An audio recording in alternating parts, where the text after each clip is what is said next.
A gente gosta de empresas que crescem, porque a gente acha que boa parte do valor vem de crescimento. Tem muito investidor que faz muitos investimentos bons em empresas que não crescem, empresas que andam de lado, enfim. A gente gosta de empresas com margem bruta alta. E acontece que hoje, com essas empresas, tendem a ser empresas de tecnologia. Eu tenho muito pouca convicção se o negócio vai dar certo ou não, mas eu tenho muita convicção de quem eu quero estar próximo. Qual a empresa que você é muito animado hoje? Eu particularmente sou muito animado com a Meta, né, com o Facebook. E eu acho que pode ter um paralelo com o AI com a Meta. A Meta não participou da invenção dos LLMs, como a gente conhece, mas ela é a empresa perfeita para manifestação disso. Mas a real razão de sair para empreender é que eu era muito ansioso. Eu estava num fundo super legal, com gente super legal, com pessoas que são meus amigos até hoje. Eu queria já fazer meu negócio, eu queria tomar decisão. E hoje, eu não sei se foi a decisão certa. Você acha que um founder precisa amar o que ele faz? Lucas Lima nunca vai admitir isso porque ele é muito humilde, mas ele é considerado por muitos o melhor investidor anjo do Brasil. Ele já fez mais de 104 investimentos em empresas como Quinto Andar e Caena, e eu estou muito feliz em tê-lo nesse episódio, mas muito além do fato dele ser um grande investidor. O Lucas é um mentor para mim que me ajudou ao longo de toda a minha trajetória. A minha história com ele começou de uma forma curiosa. Em 2014, eu cofundei a Liga de Empreendedorismo da FGV e eu convidei o Lucas, que na época era empreendedor com a Men's Market, para dar uma palestra. Vários anos depois, eu reencontrei no mercado de Venture Capital e desde então ele tem sido um mentor para mim. Eu espero que você goste desse episódio o tanto que eu gostei de gravá-lo. Antes de avançar para o episódio, eu queria deixar o recado de dois grandes amigos do Sunday Drops, a Salve e a OnFly. A Salve é uma empresa que está revolucionando a telefonia corporativa. Quando você pensa no setor de telecom, você pensa em empresas antiquadas que não usam tecnologia para melhorar a eficiência. A Salve agrega tecnologia para revolucionar esse mercado, trazendo uma solução flexível e adequada para empresas de todos os tamanhos. Com ela, você pode adicionar ou cancelar linhas em segundos, assim como adicionar números de WhatsApp para os seus colaboradores. Para saber mais, acesse salve.com.br/startups. O Sunday Drops é apoiado pela OnFly, a empresa que está revolucionando o setor de viagens corporativas. Se você quiser trazer experiência para os funcionários que estão viajando a trabalho e um maior controle e automação para os funcionários que estão gerindo essas pessoas viajando, você deveria usar a OnFly, que está revolucionando o setor através de tecnologia de ponta. Saiba mais em www.onfly.com.br ou escaneie o QR Code na tela. Sem mais delongas, vamos ao episódio.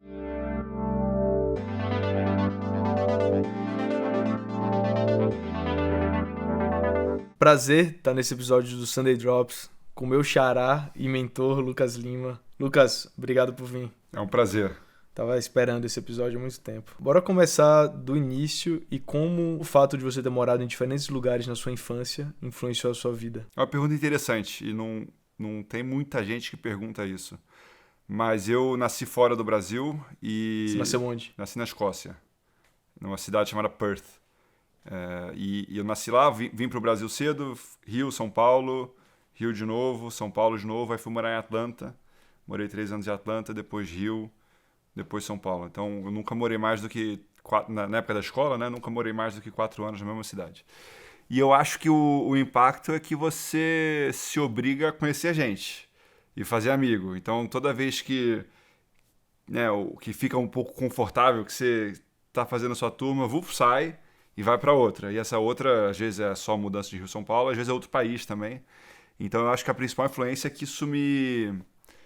Não vou dizer que me forçou a fazer amigos, mas isso me ensinou, de certa forma, como se encaixar num grupo, como entender a relação das pessoas em determinado grupo.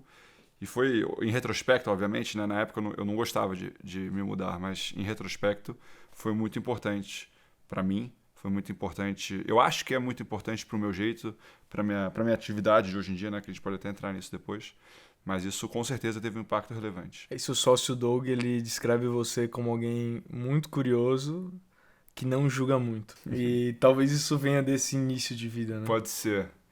Porque quando você tá você é adolescente, ou você tem 10, 11 anos e de repente você entra num grupo que já está formado, né? Você passou por isso na faculdade, quando você veio para São Paulo. E na faculdade tá todo mundo novo, todo mundo está se conhecendo um pouco diferente. Mas quando você se muda para um país novo, você tem que tentar entender tudo o que as pessoas gostam, o que as pessoas não gostam, qual que é a dinâmica. E acho que isso acaba gerando uma curiosidade. Enfim, e de julgar, você entra no grupo, você não tem muito espaço para isso. E quando você pensa sobre curiosidade, que é um traço que várias pessoas me relataram seu e que eu concordo, você acha que isso é algo inato ou desenvolvido ao longo do tempo? Eu não sei dizer. Eu diria que eu sempre fui curioso, mas eu diria que essa curiosidade foi sendo desenvolvida também ao longo do tempo. Então, eu lembro que... eu não lembro que ano que era, acho que era 2009, eu devia ter uns 20 anos, mas quando eu descobri o Wikipedia pela primeira vez, foi um choque. Tem tudo aqui. E eu ia clicando, e eu não sei se você já fez isso, mas aí você está lendo um artigo sobre, vamos dizer, a Inglaterra. Aí daqui a pouco, na Inglaterra é sobre o rei. Aí você vê o rei é a revolução, não sei o quê. Aí quando você vai ver, você está vendo sobre futebol na Austrália, assim. Você nem percebeu, passaram 3 horas e eu ia fazendo isso. Tanto que a primeira vez que eu tive um cartão do Nubank, faz muito tempo, em 2014, eu recebi uma ligação do time deles de antifraude, porque eu tinha feito uma doação para o Wikimedia Foundation, que era o grupo que, né, quem usa a Wikipedia sabe que eles vivem de doação. Então eu diria assim, eu acho que eu sempre tive curiosidade, mas ao longo do tempo isso foi sendo desenvolvido também. Isso é... Imagina se fosse no período do ChatGPT, né? Você ia ter uma relação até tóxica com a quantidade de conteúdo que está disponível. Pode ser. Eu não sei como é que seria, porque tem algo de você... Assim, uma coisa é o conteúdo estar pronto e você consumir o conteúdo, como é no Wikipedia, né? Ou como é numa enciclopédia ou um livro. Outra coisa é você construir ele com base nas suas perguntas. Se você não tem uma base para fazer as perguntas certas, eu acho que você não aproveita ao máximo aquela ferramenta. Então, enfim, essas coisas são um pouco mais filosóficas, mas a geração que hoje usa o ChatGPT, que somos nós, essencialmente, eu acho que a gente usa de uma forma interessante. A gente tem a base e usa a ferramenta. Mas a geração de daqui a 10 anos, que foi criado com isso, que não teve a base, eu não sei necessariamente como é que vai ser e quão útil vai ser, ou se vai atrapalhar ou ajudar as pessoas. E ter a base é muito sobre a fonte, e leitura é uma coisa que faz muita parte da sua vida hoje. Sempre fez parte da sua vida a leitura? Não. A leitura... Eu gosto bastante de ler livro, né? Livro físico. Eu já tive um Kindle, mas eu não consegui. E é até curioso, porque isso surgiu quando eu fui morar nos Estados Unidos.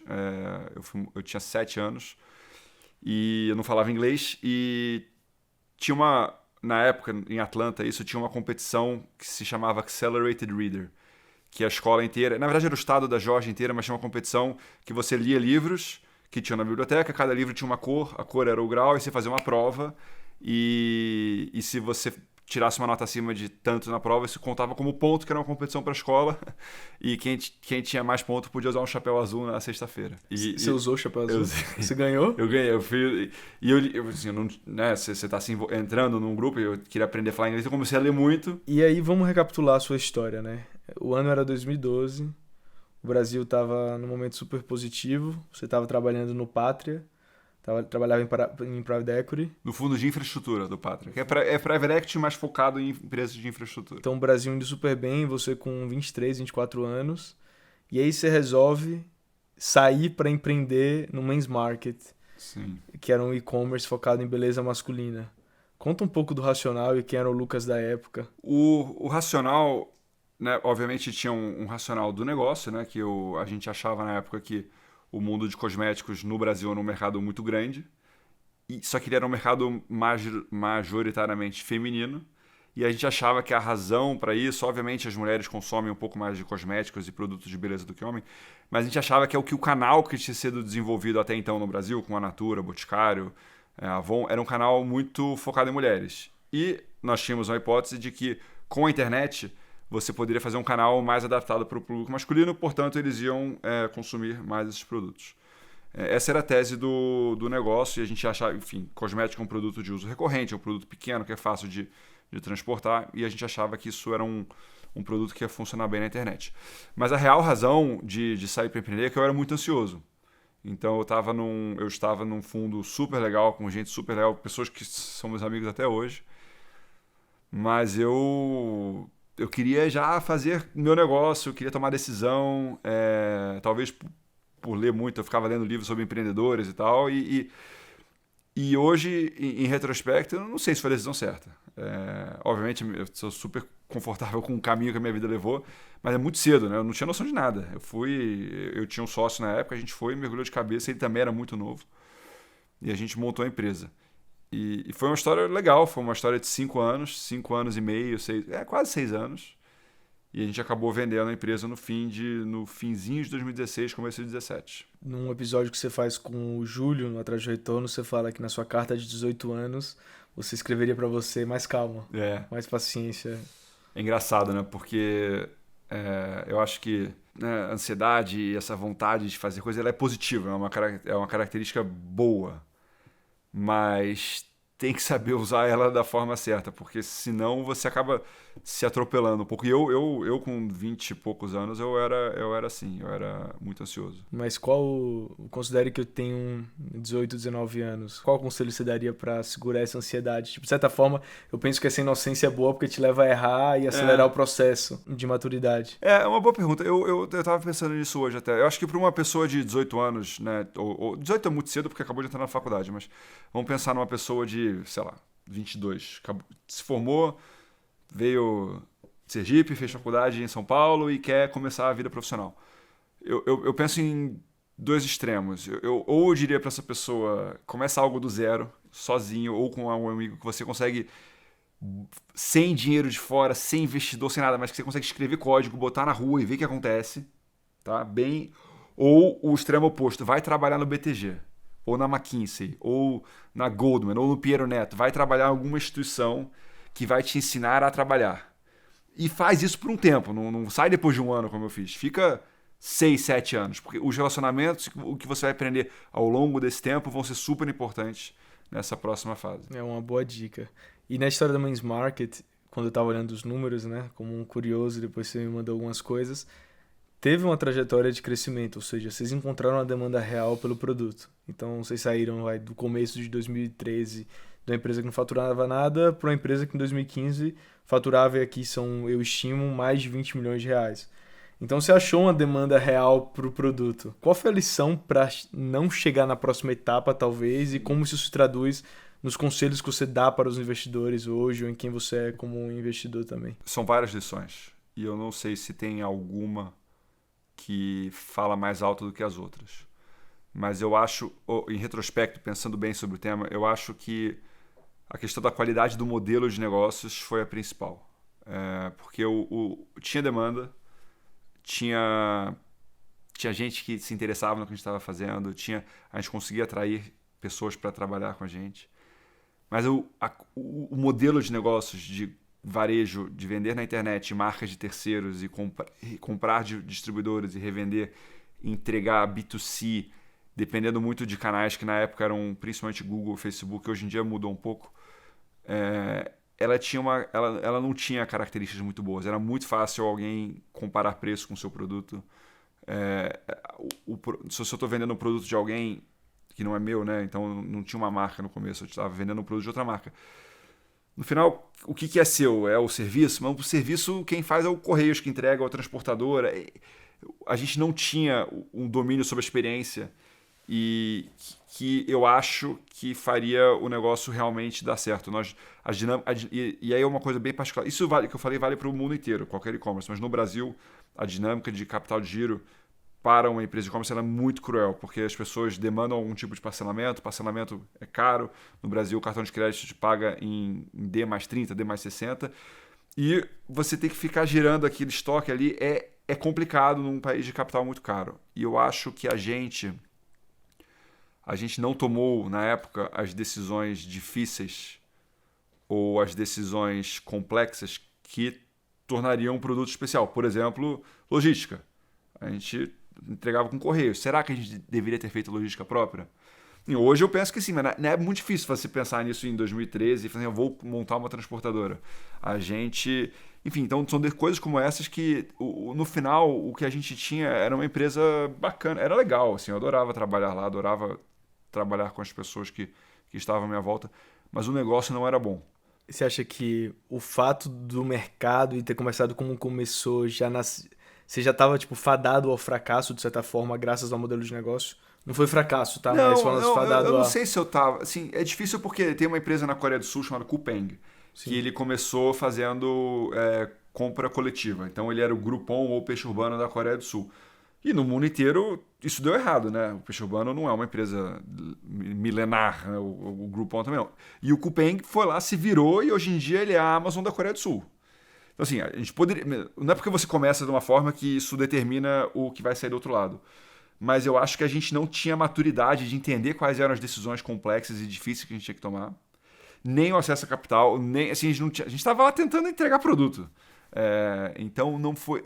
Eu não diria que a gente que era fadado a não dar certo, mas talvez se o nosso time tivesse mais experiência, se o nosso time já tivesse trabalhado em outros negócios, se o nosso time tivesse ido trabalhar nos Estados Unidos, né? Se a gente tivesse, em vez de 24, 25, 34, 35, talvez a gente teria visto e mudado as coisas. É porque é curioso, você falou até da Coupang, né, que tem até todo o conceito do jaw dropping, customer experience. Exatamente. E acho que isso toca um pouco do que você estava falando, até de verticalizar alguns pontos. Não, e é interessante que sim, o fundo que investiu na Coupang lá atrás se chama Green Oaks, que foi o fundo que investiu na minha empresa. Então a gente acompanhava a história do Coupang. Em 2013, 2014, a gente era do tamanho do Coupang. Eles estavam investindo pelo mundo, uma na Coreia do Sul, uma no Brasil. E tinha em outros países também. E, então eu via, só que a gente, enfim, eu não tinha as referências, talvez. Acho que isso é diferente. Hoje os empreendedores que estão montando hoje, eles têm as referências. Ele olha para o lado e vê o Nubank, né? Uma referência espetacular. Ele olha para o lado e vê o Quinto Andar, Acredita, enfim, tem muita referência. Na época a gente não tinha tanto. Então, talvez isso somado a um pouco medo de dar errado ou falta de convicção de alguma coisa, a gente não fez os investimentos que eu talvez teria mudado a trajetória da empresa. E você citou umas 2 vezes a questão da tomada de decisões difíceis. O quanto isso importa para os empreendedores, o quanto isso vira conselhos que você dá ao longo do tempo para pessoas que são investidas suas? A vida, enfim, você sabe disso que você é empreendedor. A vida do empreendedor é tomar decisão difícil. Poucas decisões são claras, poucas decisões você tem todos os elementos que você... Inclusive, quando eu fui trabalhar, quando a gente vendeu a empresa, eu fui trabalhar num fundo de ações.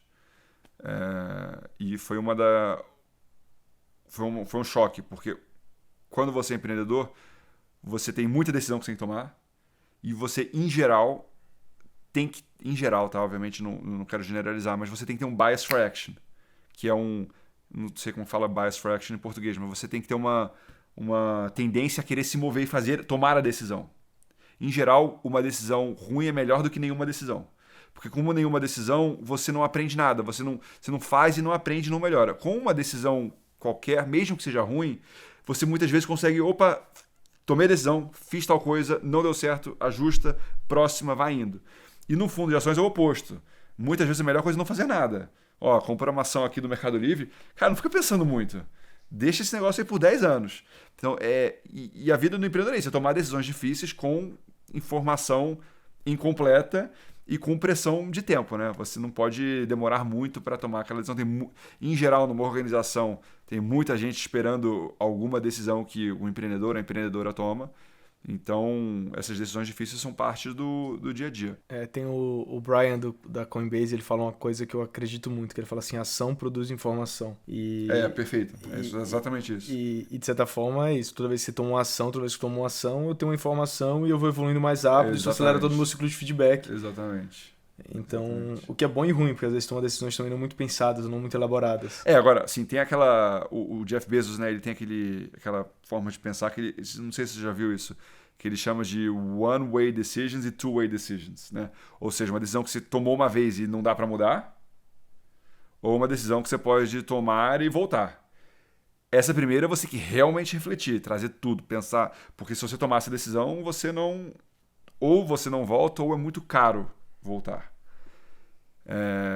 E as decisões do dia a dia, que sim, essas você tem que tomar pra caramba, porque se tomou, deu errado, volta, refaz. A outra versão tupiniquim é André Esteves falando que eu dei 2 tipos de erro velho e erro maior do que o seu tamanho. Acho que aqui é muito erro maior do que o seu tamanho, então tem que tomar muito cuidado. E ainda na Men's Market, nessa história, eu olhando os materiais antigos de board, né, tem um aspecto muito curioso, que é a questão da recorrência.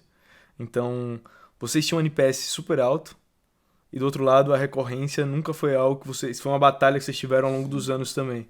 O que você aprendeu, ou que lição você leva ao longo da sua trajetória sobre permanecer com o cliente, sobre gerar recorrência. Esse tema é bem particular de um negócio de consumidor final, B2C, né? E não B2B. Mas, na minha visão, a alma de qualquer negócio é não ter que ficar readquirindo os clientes. Uma vez que você acha um cliente, essa pessoa deveria ficar com você. E no mundo de e-commerce, isso se manifesta como uma recorrência. Comprou com você uma vez, vai comprar de novo, vai comprar de novo. E é muito difícil fazer isso na prática. A gente tinha várias hipóteses. A gente tinha uma hipótese de que...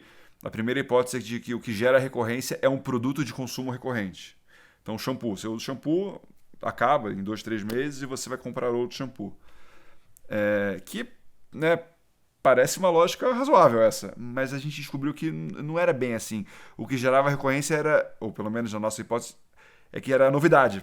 Então, se eu tinha sempre a mesma coisa, a pessoa comprou shampoo comigo, daqui a pouco compra com outro, aí ela esquece. Mas se você tem uma novidade, a pessoa volta pela novidade. Isso muda como você organiza a sua empresa. Então, assim, a gente pensava muito nesse tema de recorrência. Sempre que eu falo com alguma empreendedora ou algum empreendedor e eu tento entender as características do negócio, uma das principais pontos é recorrência. Quanto que os clientes ficam, quanto que você tem que chamar o cliente de volta, ou quanto que o cliente realmente volta porque o produto é bom. Esse tema... A gente não conseguiu resolver esse tema de recorrência na época. A gente tentou fazer um clube de assinatura, mas também enfiar com recorrência goela abaixo não era isso. Mas isso, pensando nos grandes negócios, a não ser que você tenha um ticket muito, muito alto, tipo a Cirela, né, que vende um apartamento. Você não compra apartamento a cada 2 anos. Você compra uma vez na vida, muitas vezes. Mas ela consegue compensar isso com um ticket muito alto. A não ser que você tenha esse ticket muito alto e é desse patamar mesmo, a recorrência, em geral, é a alma do negócio. Sem dúvida, sem dúvida. E eu penso muito sobre isso. E aí, a última pergunta sobre esse mercado, assim, quando você olha só nos números, quando você olha só na tese, faz todo sentido, né? Pô, as mulheres se cuidam, a gente tem várias empresas bilionárias, a gente tem uma série de novos entrantes que dão muito certo.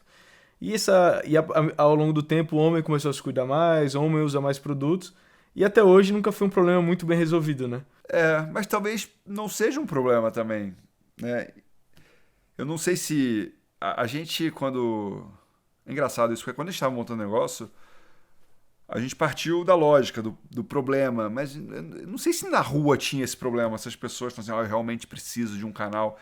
Então, era um produto que ele funcionou, mas ele nunca ele nunca realmente... Quando você tem um problema real, de novo, eu vou chover no molhado aqui, mas o exemplo do Nubank. Acesso a crédito e cartão de crédito era um problema real, as pessoas não tinham acesso a isso. E quando você vai...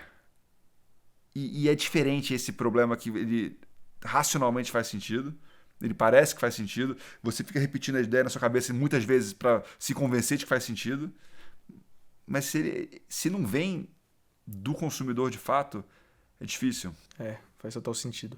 Você acha que você alcançou o Product Market Fit? Eu acho que a gente alcançou o Product Market Fit, sim, mas o Product Market Fit sem um modelo de negócio robusto por trás é frágil. E a gente não conseguiu fazer o modelo ser robusto e lucrativo e com dinâmica de capital de giro boa. Esse é um negócio muito importante. Muita gente não presta atenção para a dinâmica do capital de giro do negócio. Ela presta atenção na dinâmica da DRE, né? Receita, custo, margem. A dinâmica, principalmente no Brasil, a dinâmica do capital de giro é muito importante para o negócio. Então a gente tinha o Product Market Fit sobre a ótica do consumidor, tinha volume, a gente comprava, né? Foi em 2015 isso, assim, tinha uma escala, mas a gente não conseguiu ter a dinâmica de negócio que sustentaria esse product. E aí não vale nada. É como se não tivesse Product Market Fit. E aí você encerrou essa jornada e aí você foi trabalhar num fundo de ações. Isso. Me parece uma mudança muito relevante na vida. Conta um pouco mais sobre isso. Foi uma mudança relevante, mas ao mesmo tempo parecia natural na época. Eu tinha 27 anos e eu não ganhei dinheiro nessa história da Men's Market. A empresa foi vendida, um concorrente comprou, mas foi abaixo do liquidation preference, que é um termo que muitos fundos colocam nos contratos. Então eu não ganhei dinheiro, eu estava casado e eu precisava me sustentar. Então eu casei com 26, sou ansioso. E eu tinha uns amigos na época que trabalhavam nesse fundo e eles me convidaram para ir lá para olhar empresas de tecnologia. Na época o Mercado Livre estava começando a ser uma história interessante no mundo de bolsa. E eu fui. E foi muito legal. Foram 3 anos e poucos muito, muito legais. Aprendi muito. Numa dinâmica de trabalho totalmente diferente, né? De sair de ser empreendedor para ser um sócio minoritário ou sócio associado de um fundo maior com outras pessoas muito mais experientes.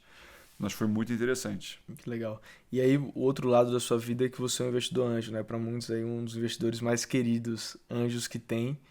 E você já investiu em quantas empresas via anjo? Até agora foram 104 investimentos. 104? Caramba. É bastante. Desde 2012, né? Então, em 13 anos, 12 anos. E diante de todos esses casos, você deve ter conversado com milhares de empreendedores também. Qual a primeira coisa que você busca quando você está conversando com um empreendedor? Essa pergunta é difícil, porque isso varia muito com o tempo. Obviamente, eu invisto há bastante tempo e eu fui evoluindo ao longo desse tempo, fui amadurecendo e a minha visão sobre o que é um negócio bom ou o que é uma pessoa com quem eu gostaria de me associar, ela muda com o tempo. Mas eu acho que talvez o principal fator que eu tento entender se ele está presente é a energia da pessoa. E a energia, o que é energia? É difícil explicar. Mas quando você fala com alguém que tem energia, e energia não necessariamente se manifesta de uma forma da pessoa ser enérgica, vou fazer. Tem alguma coisa ali que algumas pessoas têm que eu acho que se elas conseguirem canalizar aquilo de uma forma inteligente para um negócio com características boas e tiver sorte, vai. E é isso que eu busco. Como que eu tento entender na prática? É tentar entender o histórico da pessoa, como ela se relaciona. Tem uma frase muito boa aqui no mundo de fundos, né? As pessoas sempre falam assim, tá aqui o resultado do fundo, mas resultados passados não são, como que em inglês past performance is not a predictor of future performance. Resultados do passado não são um bom preditor, né? Preditor de performance futura. Isso é verdade, para pessoas também. Mas o comportamento passado é um ótimo preditor do comportamento futuro. Então, eu não me preocupo muito com quanto resultado essa pessoa teve, se foi bem, se foi mal, se ganhou dinheiro, não ganhou. Assim, qual foi o comportamento? E aí, como que isso se manifestou naquele contexto? E o que você quer fazer agora? Como é que você está enxergando esse negócio? Por que você quer fazer isso? E aí você vai sentindo e as histórias interessantes aparecem nesses momentos. Eu penso muito, né? Quando um empreendedor, uma empresa de sucesso, uma startup, basicamente ela tem que ser tocada por alguém que se propõe a ser no mínimo um 0,1% ali, e que isso provavelmente vai estar em projetos passados, isso vai estar nas curiosidades da vida, né? E aí você comentou um fato, assim, você olha o histórico da pessoa e olha os projetos que ela tocou antes. Quando você fala energia, é o que? É a disposição que ela tem, é o jeito que ela se expressa, é a paixão, é a obsessão por algo? É alguma coisa. Então, assim, para cada um é uma forma diferente. Tem pessoas que você, quando vai cavar, por que você faz... A pessoa consegue te explicar coisas que ela fez no passado que são absolutamente...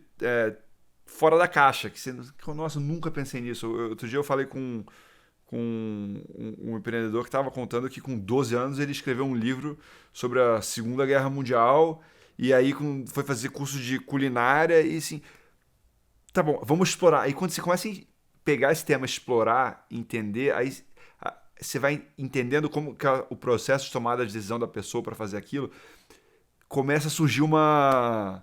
Eu não sei explicar direito, mas começa a surgir uma energia, não sei. Aí você vai entendendo e isso, associado ao que a pessoa vê para o futuro, eu acho isso eu vou me apaixonando. Aí eu vou... eu preciso participar desse negócio. Quando você investiu no Quinto Andar, você consegue lembrar o primeiro aspecto que te chamou muita atenção? Eu não consigo... Faz muito tempo, tá? Eu investi no Quinto Andar em 2013 e eu era bem... Obviamente eu era bem menos maduro, né, 12 anos atrás do que eu sou hoje. Mas o que eu gostei na época, o que eu mais lembro era o tamanho da ambição do Gabriel. Porque eu estava empreendendo na época, eu estava vendo o tamanho dos desafios, justamente o que eu falei aqui de é difícil escalar, é difícil crescer, e ele veio e falou assim, não, você não está entendendo, eu vou fazer, assim, a minha ideia é fazer um marketplace, e ele já tinha toda a lógica do network effect, e para mim aquilo foi, eu tinha 24 anos, e eu não sei quantos anos ele tinha, mas ele já estava voltando de Stanford, eu já achava ele super sofisticado, eu fui meio que aprendendo com ele, e isso foi, essa pessoa sabe muito, eu quero estar junto, nem me conta o que você vai fazer para não estragar, eu quero estar junto de você.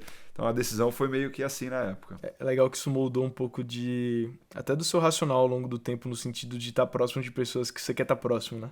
Tipo, isso é um dos critérios do seu. Você não vai trabalhar com quem você não gosta. Não, é interessante, né? Um dos privilégios da vida que eu tentei moldar para mim é escolher com quem eu quero estar próximo. E de preferência em níveis bastante profundos de proximidade, mas que com pessoas que eu quero interagir. Eu sou muito afetado pelas pessoas em volta de mim, pro bem e pro mal. Então, se eu tô com pessoas legais, pessoas inteligentes, pra frente, curiosas, fazendo coisas bacanas, eu fico...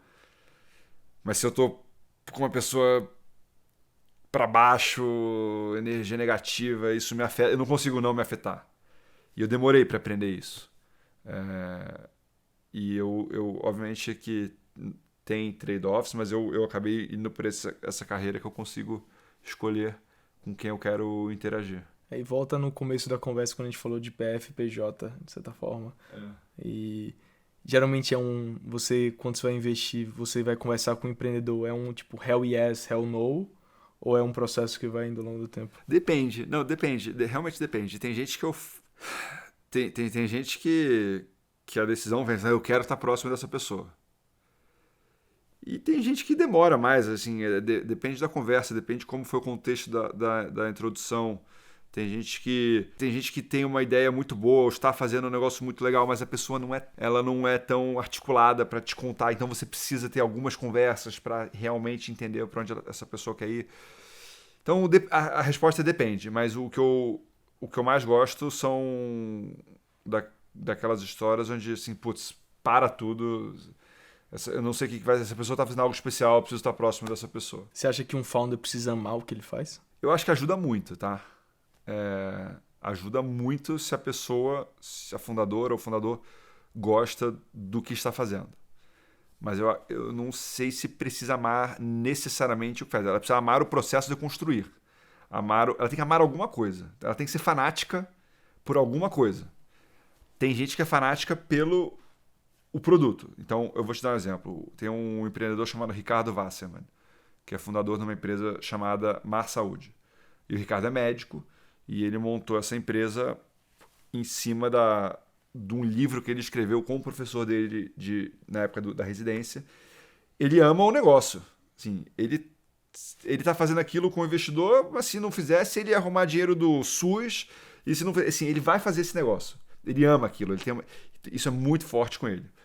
Tem outros que não são assim, mas você tem que ter esse nível de fanatismo de alguma forma, ou por resolver problema, ou por gerir equipe, ou por construir alguma coisa. Você tem que ser fanático e ter uma energia sobrenatural. Se você não tiver isso, fica tudo muito mais difícil, porque em algum momento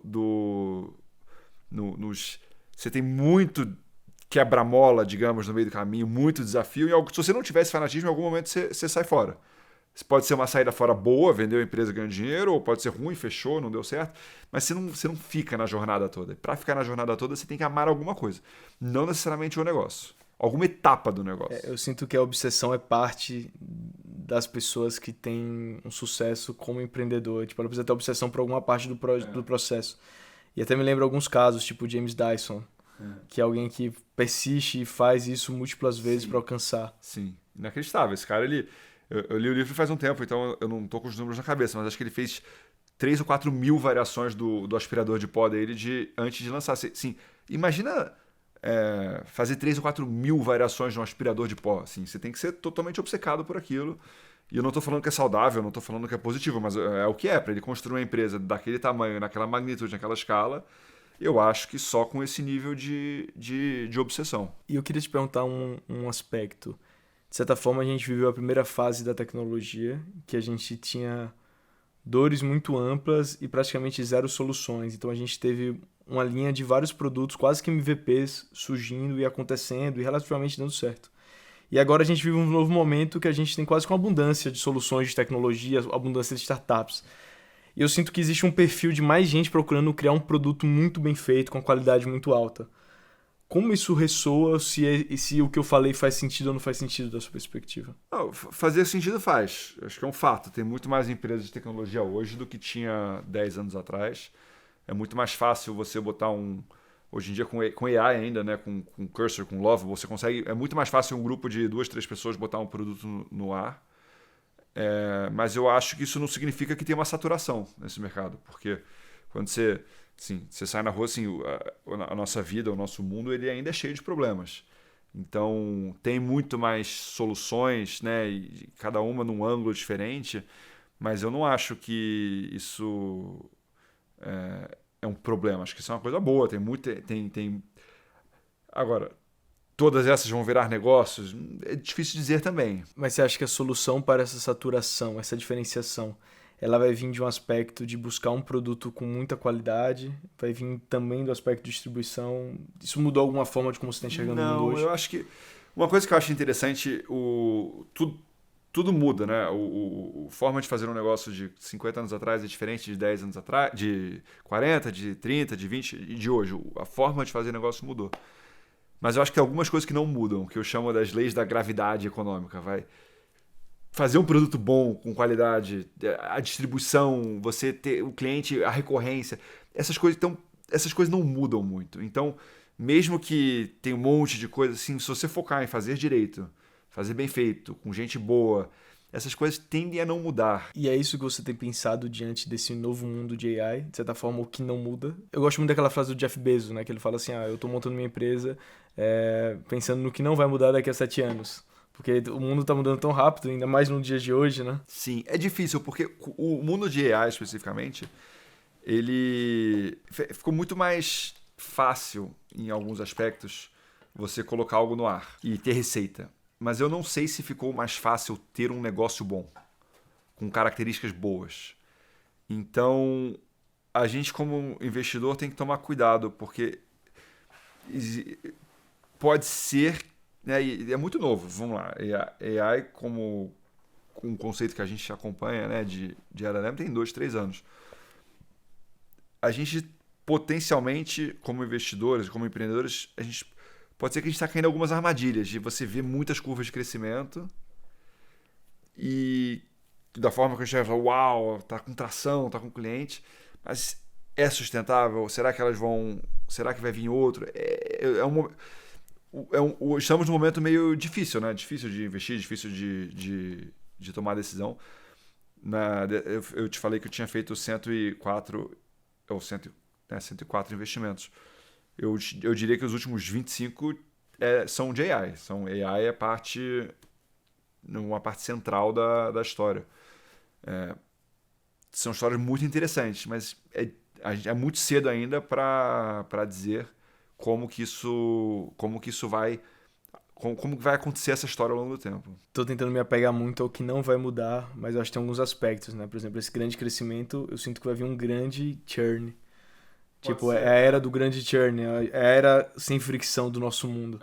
Tipo, a gente tá num mundo cada vez mais sem fricção, sem switching cost para todos os lados. Exatamente isso, pode ser que... Exatamente. Então, você vai tirar... Assim, isso é interessante, né? Conversa com uma empresa grande, eu diria, acima de 500 funcionários, que usam um software lá dentro, seja um SAP, seja um HubSpot, TOTOS, vai tirar esse negócio. É muito difícil. Muito difícil. Então, o nível de churn, o nível de recorrência, digamos assim, dessas empresas eram... Mas será que no mundo com muito mais coisa AI, será que você não consegue... Usando o Cursor, assim, todas as APIs, será que você não consegue fazer muito mais fácil entrar e sair? E aí a lógica muda? Eu não sei, é difícil dizer isso. Eu tenho um pensamento meio bizarro que tá na minha cabeça nos últimos tempos, que eu fico imaginando como era a redação de uma revista em 2004 E eu aposto que as pessoas lá estavam falando assim, não, mas a pessoa sempre vai ter o hábito de ler uma revista, a gente sempre vai precisar de distribuição, porque a gente não consegue entender como humano uma curva exponencial. E isso é algo que eu penso enquanto produtor. Quais são as coisas que eu não estou enxergando hoje que vão parecer muito óbvias daqui a 10, 15 anos? Então é muito difícil. Quando você está vivendo essa revolução. Não, é interessante, né? Eu tenho vou sair para uma tangente aqui. Tem coisas que a gente fazia 50 anos atrás que hoje são impensáveis, certo? Por exemplo, fumar no avião. Você consegue imaginar? Você entrar no avião, a pessoa do seu lado acender um cigarro. Assim, é inimaginável hoje. Mas as pessoas faziam isso. E 50 anos antes era inimaginável alguém viajar de avião. Então continue. Eu estou falando mais dos comportamentos, não das tecnologias, mas tinham comportamentos que... E eu sempre fico pensando assim, o que a gente faz hoje que daqui a 30 anos as pessoas vão falar, meu Deus do céu, como é que essas pessoas da caverna de 2025 faziam isso?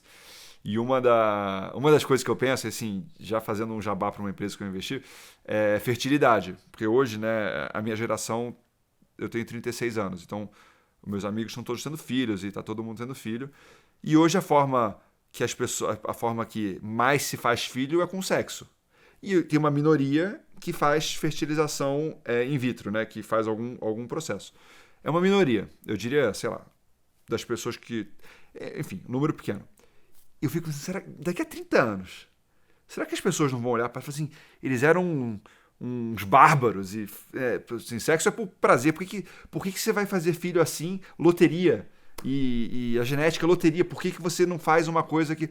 Então eu tô sempre pensando em coisas que como que o mundo vai acontecer. Esse é um exemplo só, mas são... E aí será que... E aí eu vou procurar empreendedores. Esse exemplo da Oya, que é da Stephanie, que não sei se você conhece, que é uma empreendedora assim, espetacular. E eu acho que ela está construindo algo bem nessa linha, bem interessante. Eu penso muito sobre isso. Quais são esses comportamentos também, coisas que a gente faz hoje que é completamente bizarro no futuro. Por exemplo, o uso abusivo de redes sociais. Eu acho que a gente chega num momento de inflexão, ou a gente vai começar a ser cada vez mais entregue, mas é um comportamento que já tá, ou vai existir algum tipo de coisa que no futuro vai se olhar como alguém que fumou um cigarro. Pô, por que você tá fazendo isso com sua cabeça? Vai ser tão sabido os prejuízos sobre isso. Ontem mesmo eu tava conversando com um rapaz que ele criou um jogo dentro do Roblox e o sócio dele é um psicólogo. E o psicólogo dele, o psicólogo infantil, começou a atender crianças através do Roblox, que é um jogo.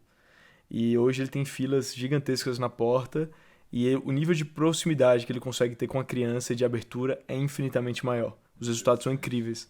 Então, quem sabe no futuro a pessoa não vai fazer uma terapia dessa forma. Então, o mundo muda muito rápido, o comportamento muda muito também. E, Lucas, um aspecto que eu conversei com muita gente, todo mundo relata muito, é sobre confiança. Muita gente confia em você e você é uma pessoa que conversa muito com os founders de maneira aberta, até por ter vivenciado muito do que eles vivenciam.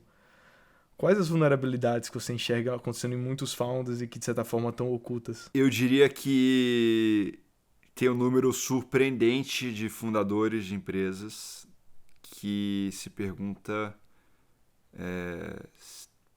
ou se pergunta, se questiona, será que eu devia estar fazendo isso? Será que esse... Porque quando você pensa num fundador, numa fundadora, é um comprometimento de por baixo 3 anos e por alto 15 anos da carreira, da vida da pessoa, né? É longo. E tipicamente da parte mais produtiva da vida da pessoa, digamos, dos 25 aos 45, 50, enfim, tipicamente é nesse... E muitas vezes, mais do que você imagina, no meio da jornada, a pessoa fala assim, putz, o que eu estou fazendo aqui? E agora? Porque agora já vendi para investidor, tem um monte de investidor aqui, tem um monte de funcionário aqui, tem um monte de cliente aqui, tem um monte de fornecedor, tá todo mundo aqui dependendo dessa minha história, dessa minha vontade, que era genuína, ou ela talvez até seja genuína, mas eu não quero mais. Eu não sei se eu não quero mais, é raro. Eu não sei se eu quero mais. E isso é muito comum. Muito comum. E essa é uma conversa que eu tenho com alguma frequência. Mas, assim, alguma frequência. E geralmente a pessoa te enxerga com alguém que ela pode se abrir, né? Sim, porque eu... Tem alguma pergunta gatilho? Não é isso. É porque o meu papel... Eu tenho contexto. Ninguém tem essa conversa com alguém que não tem contexto. Eu tenho um contexto, eu tipicamente estou na empresa desde o começo, mas ao mesmo tempo eu não me importo, entre aspas, eu não vou liderar a próxima rodada, não é o meu papel. Eu não vou influenciar, eu sou uma pessoa que tem contexto, mas que não tem risco. O que eu vou fazer? Eu sou um investidor super minoritário. Então, e eu passei por experiências próprias que eu acho que acabam me ajudando a conversar com essas pessoas. Então, é interessante que eu tenho várias dessas conversas. Seria difícil uma pessoa, uma fundadora, ter uma conversa com um fundo sobre isso. Imagina, eu vou até pegar um exemplo do Hernan, da Kazek, que fez uma entrevista com você. Como é que alguém vai chegar pro Hernan e falar isso? Ela tem que chegar para ele impressionar, para ele que fez a Series A fazer o Series B, né? Tipicamente, né? Ou qualquer fundo, né? Eu usei só como exemplo. Comigo não, eu não vou fazer o Series B, não tem nem dinheiro para isso, não tem nem fundo para isso. Então eu acho que acaba que eu consigo ter uma conversa interessante, assim, e é bem comum. Toda jornada é uma montanha-russa. E um dilema que uma vez que me fez a provocação foi até meu pai, e até hoje fica na cabeça, eu gosto de perguntar para os convidados, que é o dilema entre ser insistente e ser persistente. Quais as lições dos dois? O que é insistir, o que é persistir? Eu não sei o quanto você já refletiu sobre isso. É muito difícil. Essa pergunta porque tem aqueles casos, assim, por exemplo, eu vou trazer um exemplo de podcast. Eu vou trazer o exemplo de um dos meus podcasts preferidos, que é o Founders Podcast, do David Senra. Eu não sei se sabe a história, mas o David Senra faz isso há 6, 7 anos, e aí que ele break out. Sim. É uma loucura quando você para pra pensar a história dele. E, obviamente, é um cara completamente obcecado, muito nítido.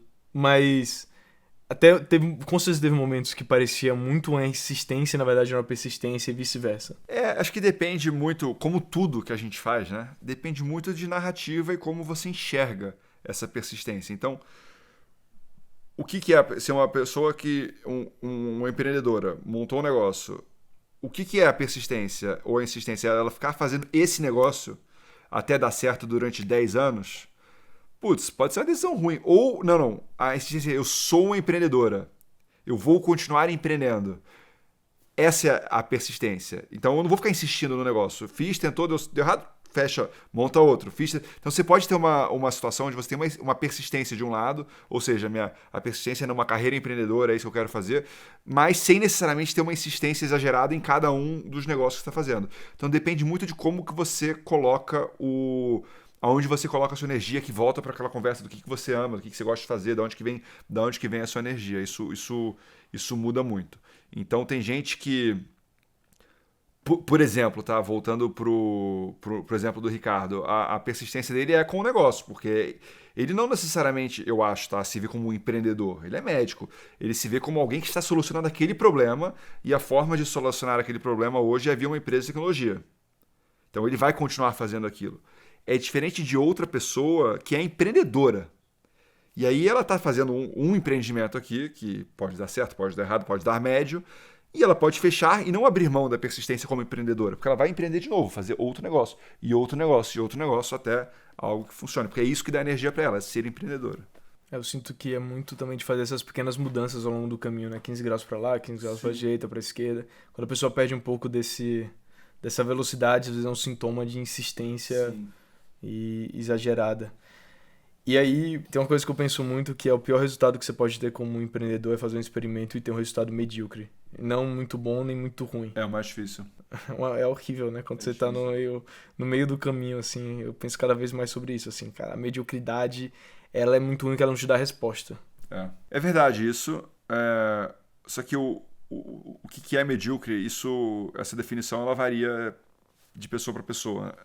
Então, se você, né, no nosso mundo, que é no mundo de investimento de venture capital, de crescimento, pode ser que uma empresa que não dê muitas vezes de retorno seja medíocre, mas pode ser que para o fundador isso seja um resultado espetacular. A pessoa está fazendo o que gosta. Então, assim, tem que pensar bem como que você define o que é sucesso, o que não é sucesso, o que é mediocridade, o que não é. Porque isso você pode ter na mesma empresa um sucesso para um e um médio para outro. Dificilmente você vai ter um sucesso para um e um fracasso para outro. Tá? Isso é difícil. Mas é muito comum ter um sucesso para um e um médio para outro. Então, como você determina e define isso é importante. Porque no final, todo mundo tá jogando um jogo diferente, né? Exatamente. O jogo que eu jogo é diferente do seu, que é diferente do David Vélez, que é diferente de qualquer um. Exatamente. Então, e falando em jogos diferentes, você joga 2 jogos também que fazem parte da mesma liga, mas são categorias completamente diferentes, né? Um é ser investidor anjo, e aqui você quer estar exposto no máximo de oportunidades, focando muito mais em quem você vai ter um upside gigantesco. E do outro lado, investidor de public equities. Conta um pouco mais sobre a LASP e como a mentalidade de ser um investidor de private equity em public markets é traduzida na prática. A gente faz 2 extremos, né? A gente investe em empresas listadas globalmente, que tipicamente são empresas muito grandes, né, de capital aberto, e essas empresas nascentes no Brasil, alguma coisa na Colômbia, enfim, mas é raro. Principalmente no Brasil, nos Estados Unidos tem um pouquinho, anjo. E tem muita gente que olha e não vê tanto sentido nisso. E eu vejo bastante sentido, na verdade, porque no final, em todos os casos, você está avaliando negócios.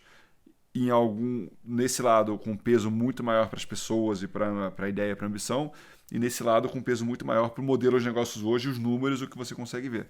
Mas eu acho que um ajuda muito o outro. Então, se eu estou avaliando, por exemplo, uma empresa aqui no uma empresa que acabou de começar, eu acho que ser investidor da Meta ou do Facebook e entender o que eles estão falando de AI, o que eles estão falando, como que eles estão chegando competição com o OpenAI, com a Microsoft, isso me ajuda a ser um investidor melhor aqui. Porque eu tenho muito mais referência e eu tenho muito mais contexto para falar aqui. E o inverso também vale. Então, eu acho que eu sou um investidor melhor em Meta, só para ficar nesse mesmo exemplo, porque eu sou investidor em um monte de startup no Brasil e eu estou vendo elas usando o WhatsApp, fazendo banco, a Meg, né, fazendo banco no WhatsApp, a outra fazendo contabilidade no WhatsApp. Assim, nossa, esse ecossistema talvez mexa o ponteiro da empresa Meta, né, do Facebook lá fora, de uma forma que é um ângulo que eu não sei se se todo mundo tem essa visão. Então, elas são coisas bastante diferentes pelo tamanho, mas eu enxergo como tudo a mesma coisa. E quando você fala de investir como um fundo de private equity em public markets, eu penso que você vai ter um prazo de investimento mais longo. Isso. A questão disso é muito mais o prazo, é isso aí que você falou. Então, a gente quer ficar por muitos anos nas empresas. E pela cabeça de eu quero achar um negócio e ser sócio dele e não ficar trocando, girando carteira. Tem muita gente que ganha dinheiro investindo assim. Compra, vende, enfim. A gente não consegue.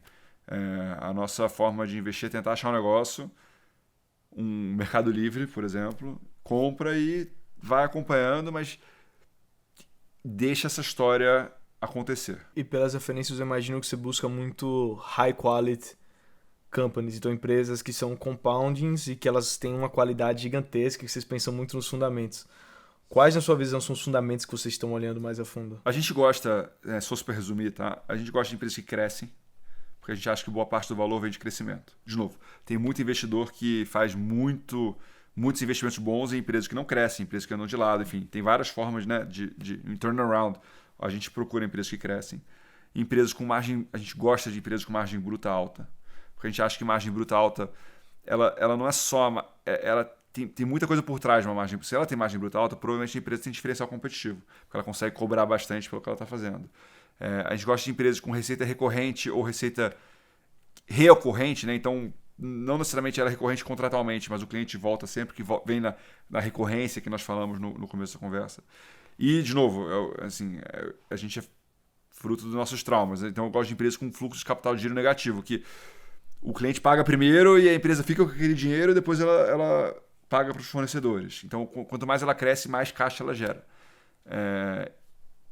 Idealmente, isso tem mudado nesse mundo de AI, mas idealmente com nível de CAPEX controlado. Ou seja, o fluxo de caixa, o free cash flow que ela gera, não precisa ir para reinvestimentos para ela continuar gerando aquilo. De novo, com AI isso tem mudado, né? A dinâmica de CAPEX mudou bastante. Mas a gente procura empresas com essas características e acontece que hoje, essas empresas, 2025, essas empresas tendem a ser empresas de tecnologia. Mas não precisa ser. A gente adoraria investir numa rede de restaurantes, por exemplo, que, como foi o Shake Shack nos anos 2000, assim, empresa que vai crescendo muito, não precisa ser uma empresa de tecnologia necessariamente. Mas o que vocês miram são empresas que são consideradas great. Sim, na minha visão, sim. Assim. E hoje vocês têm uma característica mais concentradora ou de mais diversificar? Não, a gente tem nesse portfólio de empresas listadas, são uns 18 investimentos, sendo que tem umas 10 empresas que são mais relevantes no portfólio. Então, é bem concentrado. Obviamente, depende do ângulo, né? Tem gente que tem três que acha que eu sou super pulverizado, mas eu diria que é bem concentrado. E um dos grandes dilemas de todo investidor é convicção. Como você lidou com isso ao longo do tempo e como foi evoluindo pensar sobre o que é convicção? Convicção, ela se manifesta de formas diferentes. Então, no mundo de investimento anjo, eu tenho muito pouca convicção se o negócio vai dar certo ou não. É muito amplo. Mas eu tenho muita convicção de quem eu quero estar próximo. Então, isso eu tenho convicção. Eu só faço investimento quando eu tenho uma convicção alta de que, assim, eu quero estar próximo dessa pessoa, eu quero ajudar essa pessoa. Se essa pessoa tiver sucesso, eu vou ficar muito feliz. E se essa pessoa tiver desafios, eu vou ficar incomodado e eu vou querer ajudar. Então, tem um exemplo de um fundador chamado João Lucas Caracas. Ele fundou uma empresa chamada Dry Wet que não deu certo. Mas eu tinha convicção que eu queria estar próximo dele e fazer um negócio com ele. E quando ele me falou da ideia dele, na época eu pensei, isso é muito difícil de dar certo, tá? Muito difícil. Mas se alguém for fazer isso, vai ser você. Então vamos embora, tamo junto. Então, essa é a convicção nesse mundo de empresas incipientes. No mundo de empresas maiores é diferente. A convicção tem que ser muito mais sobre a qualidade do investimento, a perspectiva de retorno. E aí isso tem outro processo, outra dinâmica de manifestação de convicção. Imagino, é quase que a convicção no processo e no que faz sentido em cada um dos jogos. E é muito difícil, porque tem muita informação e você tem que tomar cuidado para a informação nova não mexer muito na sua convicção, mas ao mesmo tempo você não pode ignorar tudo que vem. É um desafio, mas tem gente muito mais qualificada que eu para falar sobre isso. Sobre dissociar ruído? Porque tem muita informação, né, hoje em dia.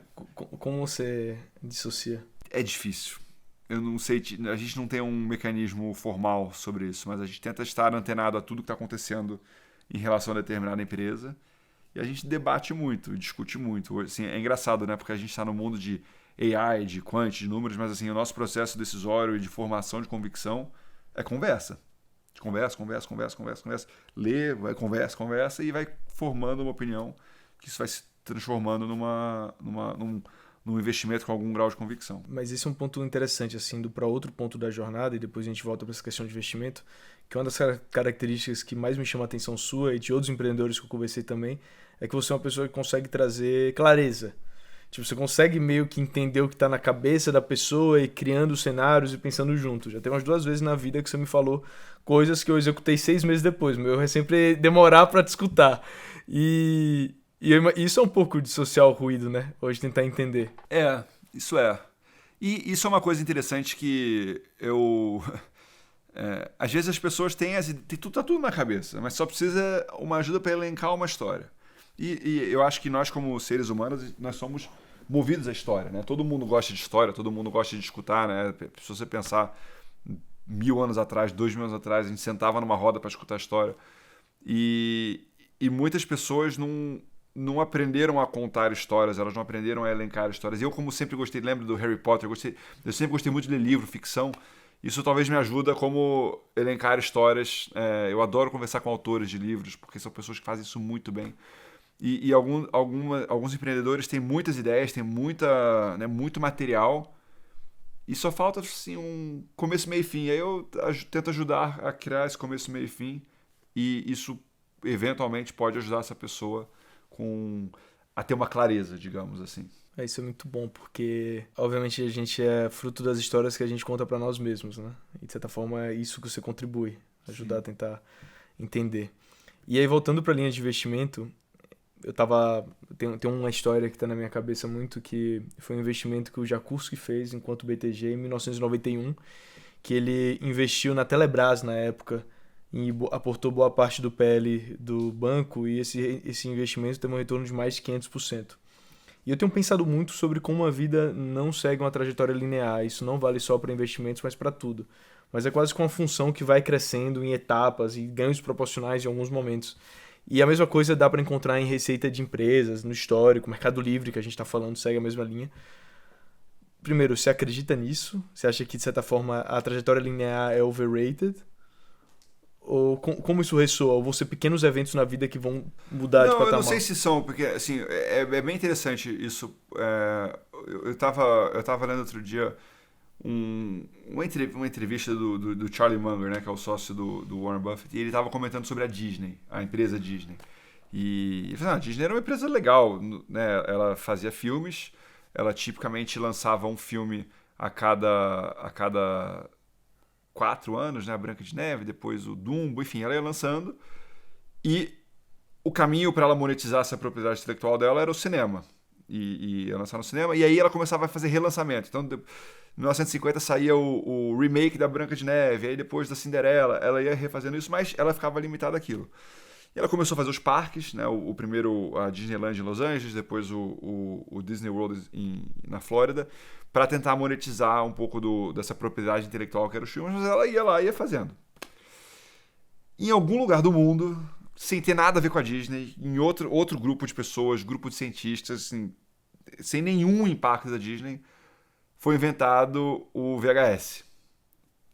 E essa invenção, sozinha, destravou um valor inacreditável para a Disney, porque de repente a biblioteca de propriedade intelectual que ela tinha, todos os filmes que ficavam numa caixa para ser relançada no cinema a cada 15 anos, ela conseguia empacotar num produto que, né, hoje é grande, mas na época era pequeno, e vender para todo mundo. E todas as crianças queriam ter em casa o filme da Cinderela, da Branca de Neve, do Bambi, Dumbo, todos. E o negócio da Disney virou de bom para absolutamente espetacular. Porque ela já tinha feito o CAPEX, ela já tinha feito o investimento. Ela só vende. Assim, a gente fala de software, né? Mas é isso, ela fez um investimento em 1935, se eu não me engano, foi a Branca de Neve, e até hoje vende.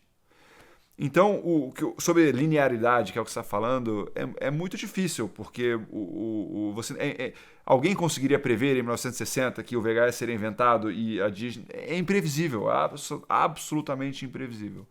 Então, uma das coisas que eu acho assim, você tem que estar vivo, porque quando você está vivo como empreendedor, né, como um empresário, uma empresária, se você está vivo com a sua empresa, você se expõe a esse tipo de coisa. Que é quase que o inverso da disrupção, né? A disrupção é o inverso disso, né? Eu estou aqui fazendo meu negócio, alguém inventou algo que vai...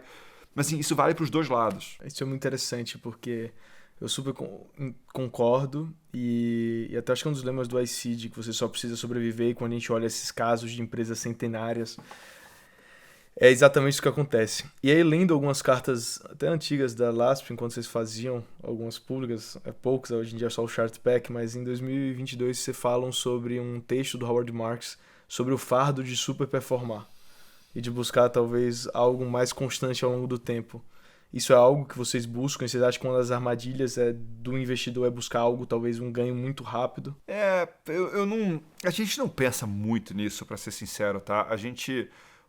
A nossa visão de investimento está muito mais baseada, assim, muito mais baseada em quais empresas nós queremos ser sócios, seja listadas ou seja privadas, do que alguma comparação com qualquer índice, qualquer benchmark. É óbvio que nós somos humanos, nós somos competitivos, a gente quer ir melhor do que alguém, do que alguma coisa.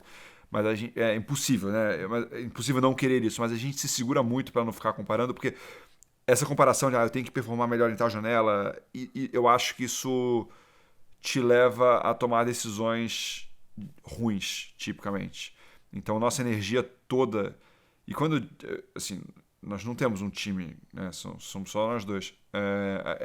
Escolher as empresas e ser sócios delas. Assim, a gente gostaríamos de permanecer sócios durante muito tempo nas empresas certas.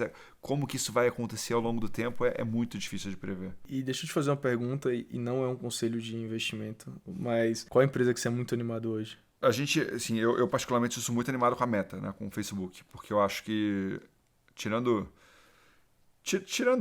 um pouco do óbvio, digamos assim, de que é uma empresa de qualidade, com liderança, enfim, tem tudo isso, mas eu acho que lembrando da história da Disney, né, que a Disney tinha aquele histórico, aquela biblioteca de propriedade intelectual, e alguém em algum lugar inventou o VHS, isso eu acho que pode ter um paralelo com o AI, com a Meta. A Meta não participou da invenção dos LLMs, como a gente conhece, isso aconteceu numa tangente. Mas ela é a empresa perfeita para manifestação disso. Seja no WhatsApp como distribuição, que é assim, texto, né, no WhatsApp, seja nos próprios vídeos, nos feeds de vídeo com AI. Então eu estou muito animado com... Eu já estou animado com a Meta há uns 5 anos. Teve uma dor de barriga enorme no meio do caminho e voltou bastante, mas eu sou muito animado com essa empresa, muito.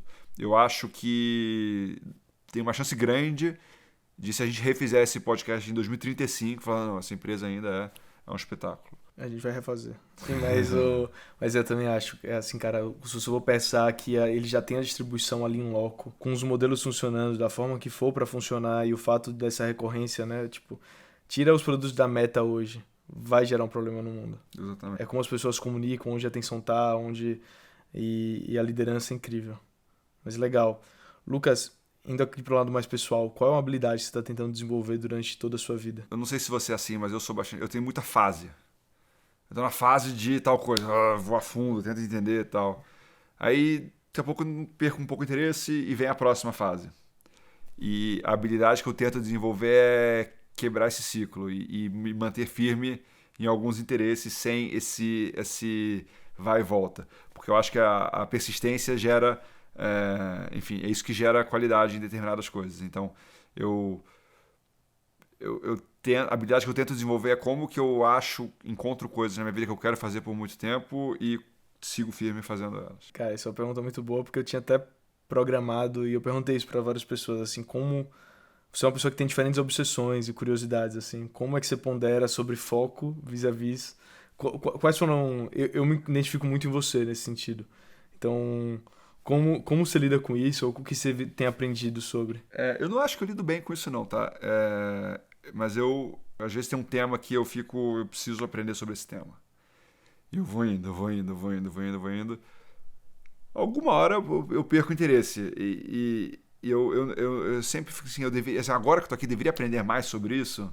Ou não, deveria aprender? Porque eu não quero virar especialista em nada. O meu trabalho, eu sou generalista, eu gosto de ser generalista. Então, é um equilíbrio que eu não sei eu não sei se eu lido bem com isso. Pra mim é algo complexo também, porque, tipo, acho que primeiro, o trabalho de investidor, principalmente investidor de startups, é um melhor playground para um generalista curioso.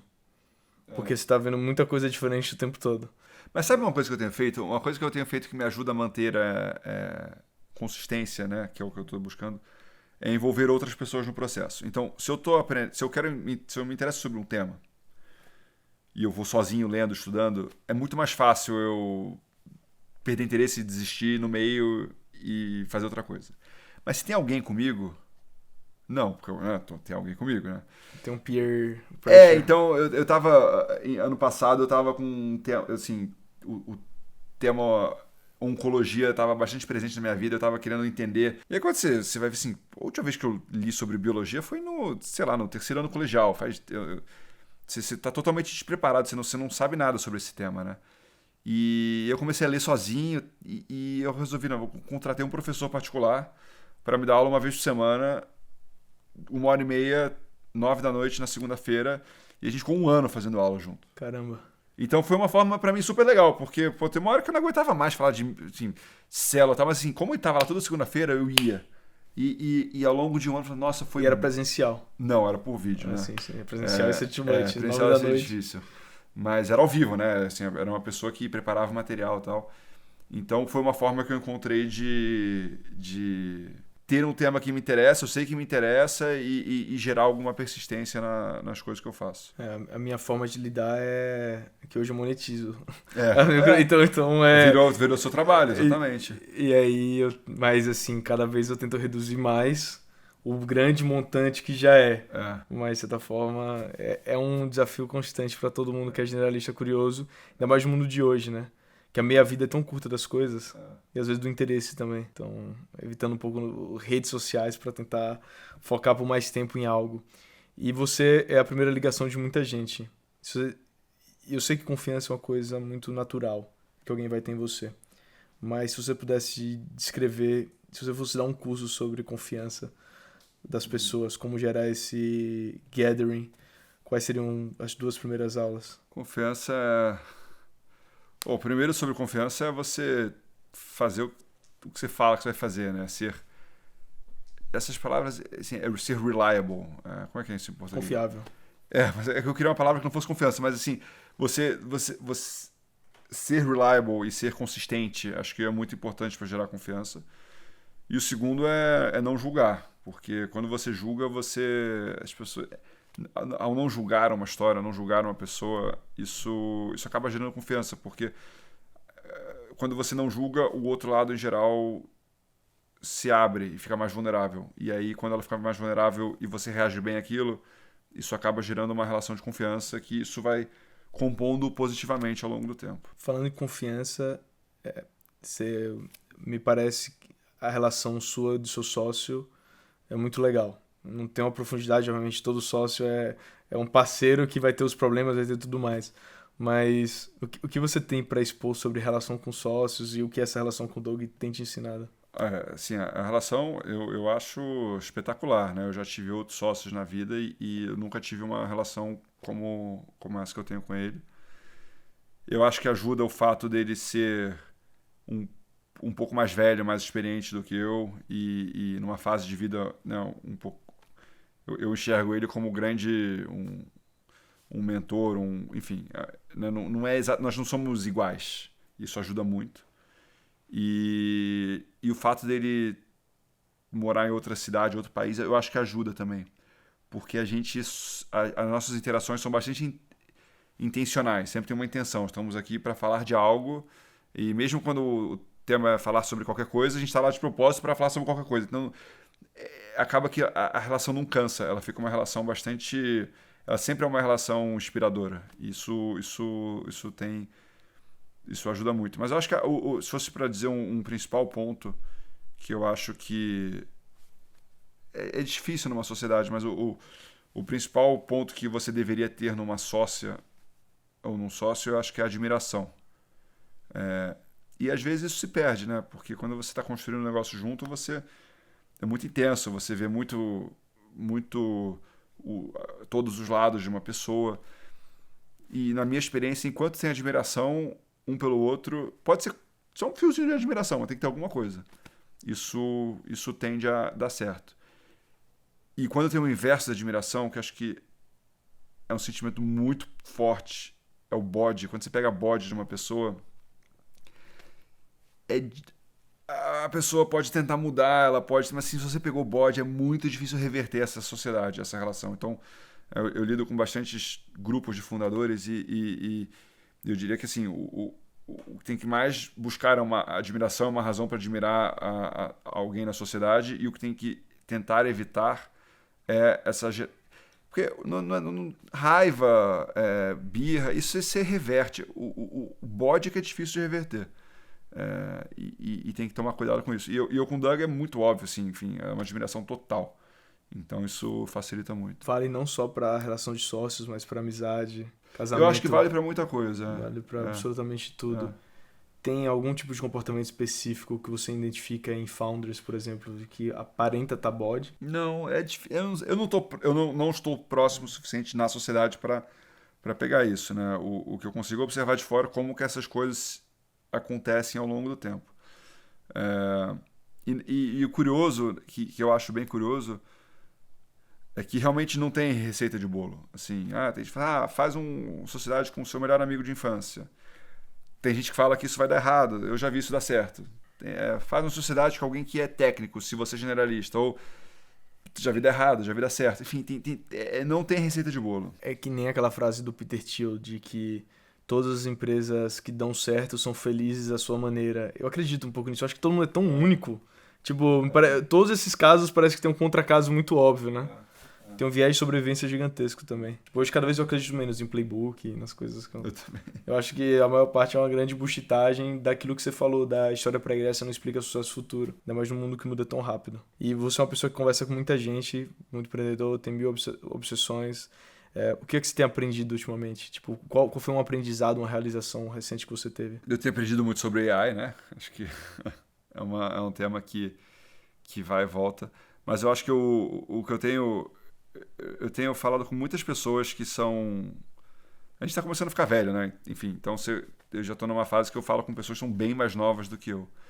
E a forma que essas pessoas pensam sobre como construir uma empresa já é diferente da forma com que eu aprendi quando eu estava montando a minha empresa. E eu tenho aprendido um pouco sobre isso, sobre como interagir com o cliente, como fazer, como contar a história. E eu estou sempre tentando aprender, porque parte do meu papel é pegar o aprendizado de né, e tentar difundir com todas as outras empresas. Então, um exemplo, né, eu investi numa empresa chamada Inner AI, do Pedro Salles Leite, não sei se você já conheceu ele. Ele deve ter 25 anos, 26, não sei exatamente quantos anos ele tem.